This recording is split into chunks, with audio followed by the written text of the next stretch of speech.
120년의 은혜라는 제목으로 말씀 전할 때에 많은 은혜 받으시기 바랍니다. 오늘의 핵심 주제는 하나님의 변함없는 사랑이 우리를 구원한다. 하나님의 변함없는 사랑이 우리를 구원한다입니다. TV나 컴퓨터 같은 전자제품이 고장이 나면은요, 우리가 AS 센터에 전화를 하게 되죠. 텔레비전이 나오지 않습니다. 컴퓨터가 이렇게 켜지지 않습니다. 이렇게 얘기하면은 제일 먼저 그 AS 센터 상담원이 하는 얘기가 있어요. 뭐라고 하죠? 리셋 버튼을 눌러봐라. 전원을 껐다가 한번 켜봐라. 그러면은 되고 만약에 안 되면은 다시 전화하라. 이렇게 가르쳐 줍니다. 이 전자제품이 왜 그러냐 하면은 바뀌는 게 왜 이렇게 어떻게 새로 고쳐지는 방법이냐 하면은 이게 전기를 사용하는 것은 항상 열이 나게 돼 있잖아요. 열이. 그래서 그 열을 이렇게 낮추는 그 기법 그런 기술이 이렇게 전자제품마다 들어가는데 이렇게 뭔가 문제가 생겨가지고 그 안에서 오류가 나서 열이 막 나올 때가 있어요. 그러면은 이제 컴퓨터를 전자제품을 껐다가 키면은 그 끄는 순간에 온도가 싹 내려가고 쓸데없는 그런 불필요한 그 작동들이 멈추면서 다시 새롭게 시작이 되는 거죠. 온도 내려가서 다시 이렇게 키면은 다시 잘 작동이 되는 그런 것을 볼 수가 있습니다. 오늘 하나님께서 만드신 세상이 뭔가 문제가 생겼어요. 그래서 이제 새롭게 재시작 리셋 버튼을 누르시는 그런 오늘 하나님의 모습을 볼 수가 있습니다. 하나님께서 만드신 세상은 아무 문제가 없습니다. 하나님께서도 문제가 없으시고요. 세상도 문제가 없어요. 문제라면은 인간이 문제입니다. 사람이 문제입니다. 하나님께서 왜 세상을 새롭게 또 시작을 하셔야 됐는지 오늘 성경이 우리에게 알려주고 있습니다. 1절부터 3절까지의 말씀 함께 읽겠습니다. 사람이 땅 위에 번성하기 시작할 때에 그들에게서 딸들이 나니 하나님의 아들들이 사람의 딸들의 아름다움을 보고 자기들이 좋아하는 모든 여자를 아내로 삼는지라. 여호와께서 이르시되 나의 영이 영원히 사람과 함께 하지 아니하리니 이는 그들이 육신이 됨이라. 그러나 그들의 날은 120년이 되리라 하시니라. 아멘. 성경을 관통해서 흐르는 어떤 강물이 있어요. 그게 은혜가 될 수도 있고 또 구원이 될 수도 있고 구속이 될 수도 있고 예수 그리스도가 될 수도 있고 하나님의 언약이 될 수도 있습니다. 오늘 말씀은 그 언약에다가 초점을 맞출 수 있어요. 하나님과 사람과의 약속, 하나님께서 하시는 약속을 언약이라고 하죠. 하나님은 항상 사람과의 약속을 지키십니다. 복을 주시겠다 그러면 복을 주셔요. 그런데 약속을 지키지 않는 것은 사람이죠. 하나님께서 사람에게 복을 주신 대로 사람들이 땅 위에 번성하기 시작합니다. 이 번성이란 단어는요, 원래 원어적인 의미가 물고기처럼 번성한다, 물고기처럼 새끼를 많이 낳는다라는 뜻을 가지고 있어요. 물고기들이 엄청나게 그 알 보시면은 엄청나게 낳죠. 애기 새끼들을. 그 정도로 사람들이 이렇게 번성하는 복을 주셨고, 그래서 사람도 이렇게 번성하기 시작합니다. 아담과 하와로부터 시작된 사람의 수가요 1800년 동안 이어졌습니다. 이 사람들 보통 창세기 5장의 아담 족보 보면 보통 800세, 900세까지 살잖아요. 1000세 가까이 살잖아요. 그러면서 이제 800년 동안 자식을 낳았다 이렇게 얘기하면은 800년 동안 자식을 낳으면 1년에 한 명이면은 800명씩 낳는 거잖아요. 점점 이 지구가 사람으로 이렇게 가득 차는 거죠. 좋아요. 사람 많아지는 건 좋습니다. 그런데 문제는 이 사람들이 하나님과의 약속을 지키지 않고 하나님을 섬긴다고 섬기면서도 이 죄악이 이 땅에 가득해졌다는 것입니다. 선악을 알게 하는 나무의 열매를 먹은 불순종, 과일 하나 따먹은 게 뭐가 그렇게 큰 죄야? 그렇게 생각했는데 이게 과일 하나 따먹은 게 아니죠. 하나님처럼 되고 싶은 거, 하나님의 말씀을 안 듣고 이 마귀 사탄의 유혹에 넘어가는 이 사람들이 계속해서 이어지면서 상황이 악화됩니다. 여기는 다 형제들이잖아요. 아담과 하와로부터 시작된 다 형제들이잖아요. 형제를 억압하고 죽이고 싸우고, 여기서 말하는 네피림이라는 그 고대의 명성 있는 자들이 뭐예요? 용사잖아요. 전사잖아요. 그러니까 용사랑 전사가 평화로운 시대에 왜 필요합니까? 전쟁 상황이 이때 계속되었다. 그런 거를 볼 수가 있는 거죠. 특별히 오늘 하나님은 결혼 관계에서 벌어지는 악행에 주목하십니다. 점점 더 악을 행하고 죄를 짓게 돼요. 하나님의 아들들이 사람의 딸들을 취하는데 자기 눈에 아름다운 대로 그냥 자기 마음대로 자기가 좋아하는 여자들은 모두 아내로 삼았다. 이렇게 말하고 있어요. 사람의 딸들이 아름다웠다. 그 아름다운 사람들을 결혼하는 거는 괜찮죠. 그런데 사람의 아들들이 자기 눈에 좋은 대로 자기 눈에 아름다운 대로 그냥 다 덮어놓고 모든 여자를 아내로 삼았다는 것에 문제가 있는 것이죠. 하나님의 아들들은 누구고 또 사람의 딸들은 누굴까? 굉장히 해석이 분분해요. 영어 성경은 하나님의 아들들을 천사로 해석을 해요. 이 천사들이 땅을 보니까 너무 예쁜 여자들이 많은 거예요. 그래가지고 천사들이 내려와서 사람의 딸들하고 결혼을 했다. 이렇게 말하는 거죠. 근데 문제가 있는 거예요. 천사들은 결혼하지 않거든요. 천사들은 성이 없다. 그래서 결혼하지 않고 하나님 말씀만 순종하는 사람들이 천사들이에요. 그런데 땅이 타락하니까 하늘까지 타락하는 이런 상황이 벌어지는 이렇게 해석을 할 수가 있고 또 다른 해석은 높은 왕족들, 높은 사람들을 하나님의 아들들이라고 하는 거예요. 사람의 딸들은 좀 신분이 낮은 사람들, 신분이 높은 사람들이 신분이 낮은 사람들을 그냥 마음대로 자기 눈에 그 여자가 뭐 의사랑 상관없이 그 여인의 의사랑 상관없이 그 여인이 뭐 남편이 있든 뭐 이런 거 상관없이 그냥 자기들 무턱대고 높은 사람들이 아내를 삼는 거 이런 것도 악한 거죠. 하나님께서 기뻐하시는 그런 결혼 방법이 아닙니다. 경국지색이나 미인 방명 등의 이야기들이 있습니다. 미인들의 순환을 이야기하고 있어요. 우리가 역사 속에서 아름다움을 가진 여자들이 얼마나 사람들에게 이용당하고 고통당했는지 우리는 알 수가 있습니다. 하나님의 아들들이 사람의 딸들을 이렇게 자기 마음대로 선택하고 취하는 결혼이라는 제도 자체가 하나님께서 만드신 제도잖아요. 아름다운 제도잖아요. 그런데 이 사람들이 그 결혼 제도를 하나님께서 만드신 결혼 제도를 자기들 마음대로 이렇게 만들어 놓은 거죠. 하나님처럼 되고 싶은 마음, 하나님의 말씀에 순종하지 않는 그런 세상이 도래했다라는 것입니다. 그러한 세상에 하나님께서 이제 심판을 선포하시는 거예요. 하나님은 심판하시는 하나님이십니다. 그런데 하나님께서 또 특징이 하나 있어요. 하나님은 생명의 주관자가 되시는 분이라는 겁니다. 이 세상에, 이 땅에 생명을 주신 하나님께서 이제 그 생명을 가져가시겠다는 거예요. 우리 뭐 욥의 고백이 있잖아요. 주시니가 하나님이시니까 가져가시는 것도 당연하다. 이런 고백들을 할 수 있어야 되는데 이때 당시의 사람들은 그거를 몰랐죠. 자신들이 생명이 한 700년, 800년, 900년까지 사니까 이 사람들이 그냥 마음대로 자기 하고 싶은 대로 죄 짓고 사는 거예요. 안 죽으니까 죽지 않으니까 한 7, 800년, 900년까지도 사니까 자기들 마음대로 사는 거죠. 그런데요, 우리가 아무리 잘난 척해도요, 이 많은 이 문명을 우리 사람이 이렇게 일으켜 세웠다고 해도요, 우리 하나님께서 우리에게 주시지 않은 끝까지 놓지 않으신 것이 하나 있는데 그것은 무엇이냐면은 생명의 주권. 이것은 하나님께서 우리 사람에게 주시지 않았습니다. 사람은 반드시 죽게 되어 있어요. 반드시 죽습니다. 죽지 않으려고 발버둥치죠. 우리는 진시황도 그랬잖아요. 불로초를 구하려고 노력했지만 굉장히 젊은 나이에 죽게 됩니다.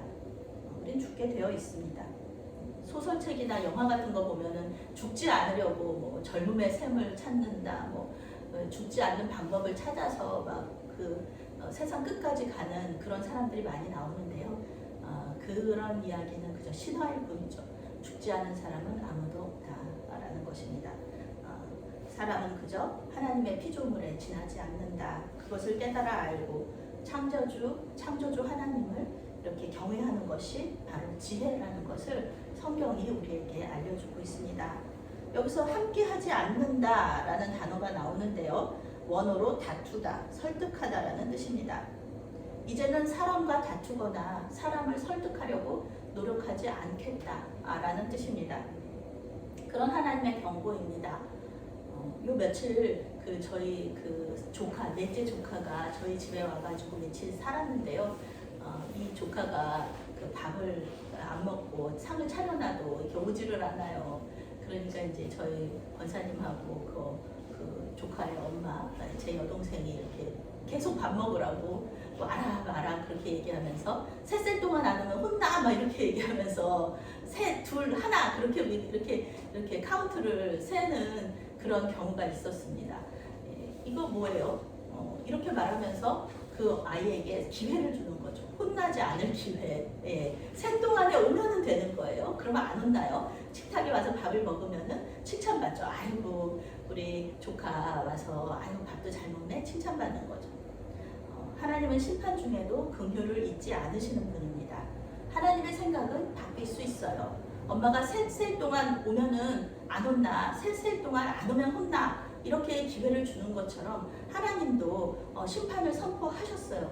그렇지만 그 기회를 또 주시거든요. 그 동안에는 와서 하나님께 돌아와서 회개하면은 혼나지 않아요. 심판당하지 않아요. 그 대표적인 예가 바로 요나의 심판 예고를 듣고 심판 안 당하고 회개했던 그 니느웨의 그 사례를 볼 수가 있죠. 니느웨는 멸망당하지 않았습니다. 그럼 하나님께서는 너무 변덕쟁이 아니죠? 하나님이 하나님이신데 무슨 뜻을 그렇게 자꾸 바꾸시나 이렇게 생각할 수 있는데 아니죠. 하나님의 대원칙은 변함이 없습니다. 하나님의 대원칙은 사람을 사랑하시는 거예요. 하나님은 사람이 심판당하거나 죽임당하는 걸 원하지 않으십니다. 그래서 하나님께서는 당연히 또 공의로우신 분이시기 때문에 심판하셔야 되지만 죄의 그 값을 하나님께서 이렇게 찾으시지만 하나님께서는 만약에 이 사람들이 회개하고 돌아오면은 그 뜻을 바꾸셔서 멸망시키지 않으시는 그런 하나님이신 거예요. 하나님은 홍수로 사람을 멸망시키시기 전에 120년이라는 시간을 주셨습니다. 오늘 제목에도 나오죠. 120년의 은혜. 120년 동안 이렇게 노아를 부르시고 방주 만들고 그러면서 홍수가 오기 전까지 120년의 시간이 있었어요. 그래서 이 120년 동안 사람들이 회개하고 돌아올 기회를 주신 것입니다. 또 다른 해석으로는 인간의 수명이 120년이다. 하나님께서 120년을 인간의 수명으로 주셨다. 그런 해석도 있습니다. 마찬가지입니다. 우리 인간이 120년 동안의 수명을 살면서 하나님께 돌아와서 예수님을 믿고 구원을 받기를 바라시는 하나님의 간절한 바람, 마음 이것이 이 120년에 녹아있는 것이죠.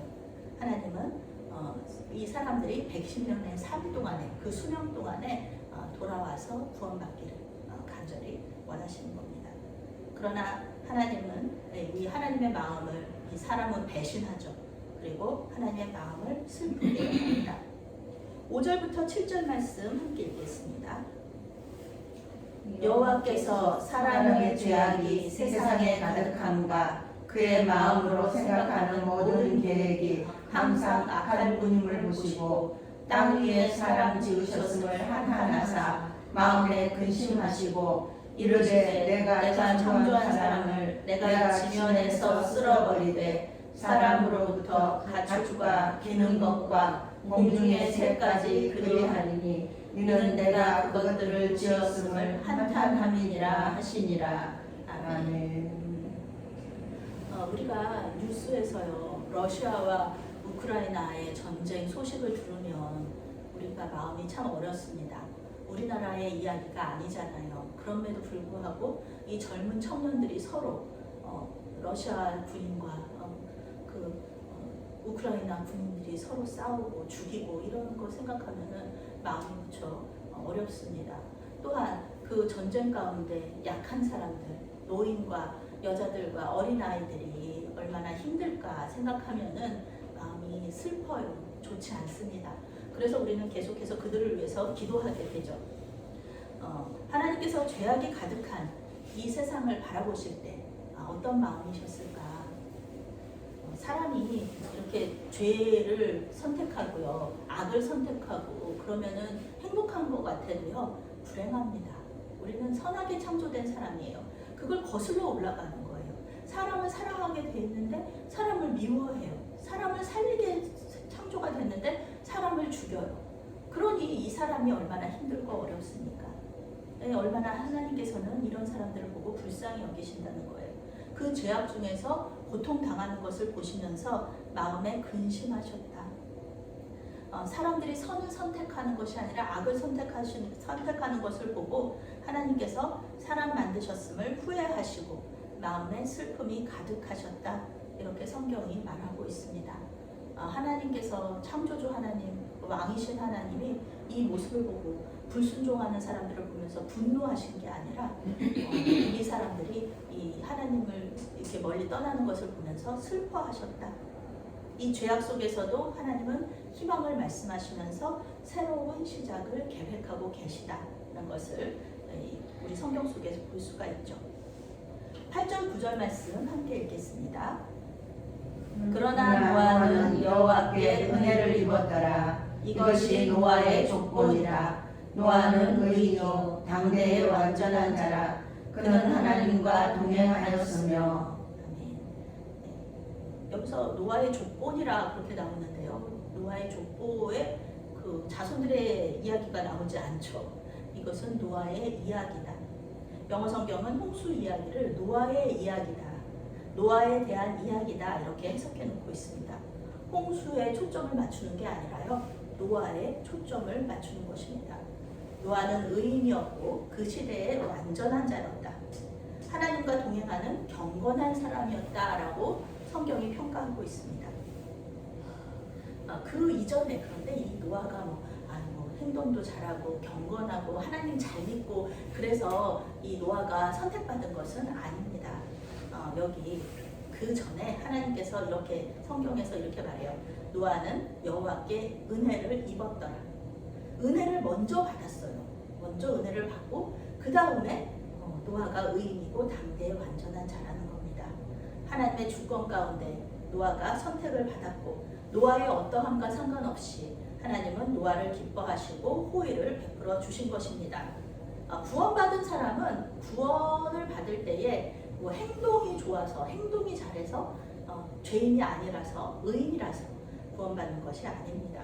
우리 기독교 전통에서 구원은요 믿음으로 받는 것입니다. 노아가 믿음으로 구원을 받은 것입니다.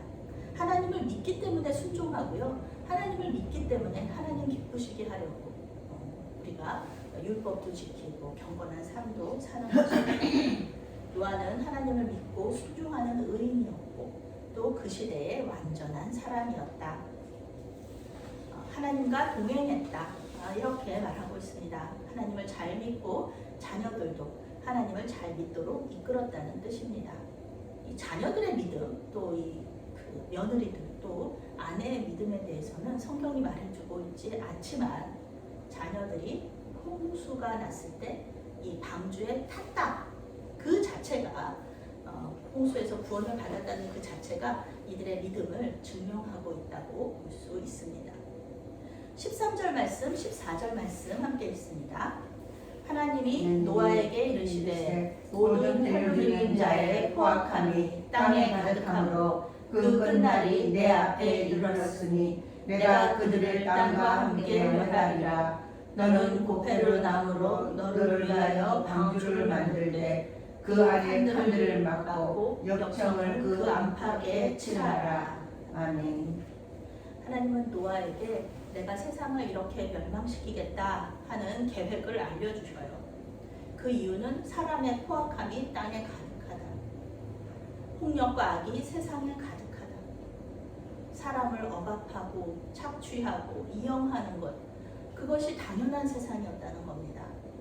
창조주이시면서 왕이신 하나님을 무시하고 자기들이 하나님인 것처럼 사람을 죽이고 모든 생명의 주권을 자기들이 가진 것처럼 사람들을 괴롭히고 자기들 마음대로 살았다는 것입니다. 하나님께서는 이 악의 폭주를 막으셔야 했습니다. 죄 짓는 사람을 계속 죄 짓게 하면 안 되잖아요. 사람을 계속해서 괴롭히는 사람을 계속 사람 괴롭히게 만들면 안 되잖아요. 사람이 그걸 못한다 그러면 하나님께서 막아주셔야죠. 죽음은 심판이나 끝이 아니라 누군가에게는 새로운 시작이며 구원이 될 수 있습니다. 하나님은 노아와 그 가족들과 피조물을 살리기 위하여서 방주를 만들으라고 명령하십니다. 우리가 방주를 생각하면 보통 배, 여객선, 엄청나게 큰 그런 배로 생각을 할 수 있는데요. 함선으로 생각할 수 있는데 사실 원어적인 의미로는 네모난 상자입니다. 상자. 네모난 빌딩을 생각하시면 되겠어요.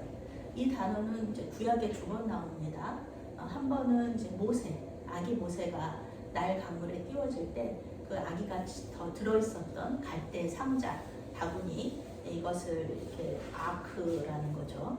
방주라고 부르고요. 오늘 말씀에 나온 이 구원의 방주, 큰 배를, 큰 상자를 이렇게 방주라고 부릅니다. 이 두 단어 모두 구원과 상관이 있습니다. 방주에 타는 사람은 구원을 받고 그 사람을 통해서 많은 사람들이 또 구원을 받게 된다는 이야기입니다. 노아의 가족들을 통해서 짐승들이 코로 숨쉬는, 호흡하는 모든 짐승들이 구원을 받았고요. 그리고 또 새롭게 인류가 다시 번성하게 됩니다. 또 그 아크에 탔던, 갈대상자에 탔던 모세를 통하여서 모세만 구원받은 것이 아니라 이스라엘 백성들이 구원을 받았고 새로운 구원의 시작점이 되었습니다. 17절 말씀부터 19절 말씀 함께 있습니다. 내가 홍수를 땅에 일으켜 무릇 생명의 기운이 있는 모든 육체를 천하에서 멸절하느니 땅에 있는 것들이 다 죽으리라. 그러나 너와는 내가 언약을 세우리니 너는 내 아들들과 내 며느리와 내 며느리와 함께 그 방주로 들어가고 혈육 있는 모든 생물을 너는 각기 암수 한 쌍씩 방주로 이끌어들여 너와 함께 생명을 보존하게 하되. 아멘.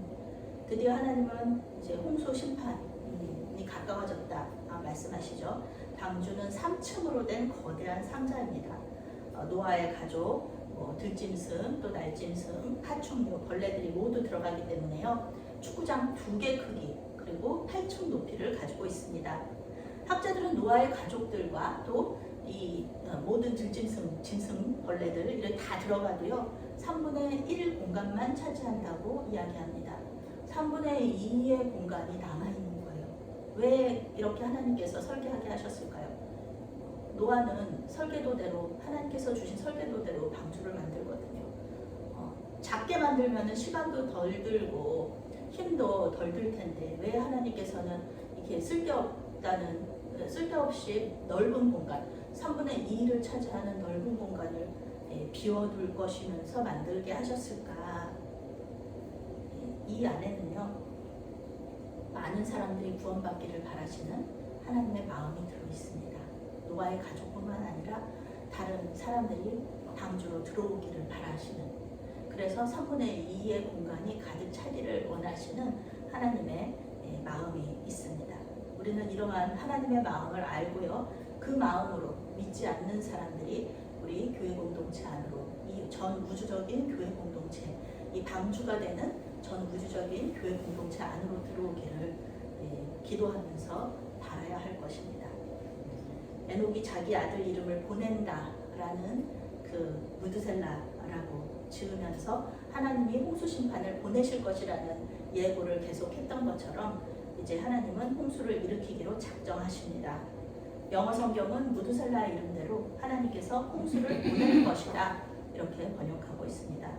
방주로 들어가면 살지만 방주로 들어가지 않으면 물에 빠져서 죽을 것입니다.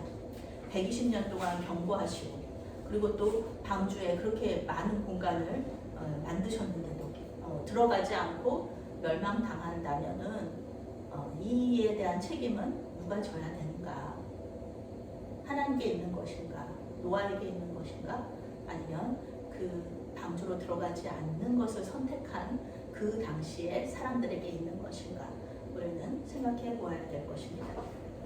21절 말씀, 22절 말씀 함께 있습니다. 너는 먹을 모든 양식을 내게로 가져다가 저축하라. 이것이 너와 그들의 먹을 것이 되리라.